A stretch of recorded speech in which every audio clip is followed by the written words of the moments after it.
నడక మనల్ని దారి తప్పనివ్వదు.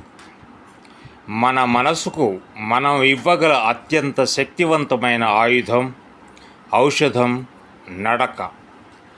పరిస్థితులు ఎంత గడ్డుగా ఉన్నా, మీరు ఎంతటి అయోమయంలో ఉన్నా, వీలైనంత త్వరగా నడకను ఆశ్రయించండి. సుదూర నడకలతో ఎన్నో ప్రయోజనాలుంటాయి. నడక బాగా అలవాటున్నవారు జీవిత ప్రయాణంలో దారి తప్పే అవకాశాలు చాలా తక్కువ.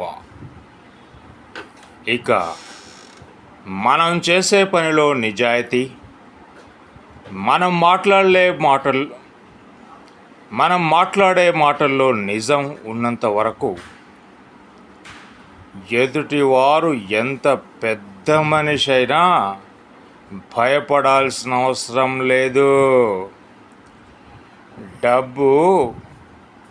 డబ్బును తక్కువగా పొదుపుగా వాడుకుంటే మనల్ని కష్టకాలంలో ఆదుకుంటుంది. అదే డబ్బు విచ్చలవిడిగా వాడితే మీ జీవితంతో ఆడుకుంటుంది.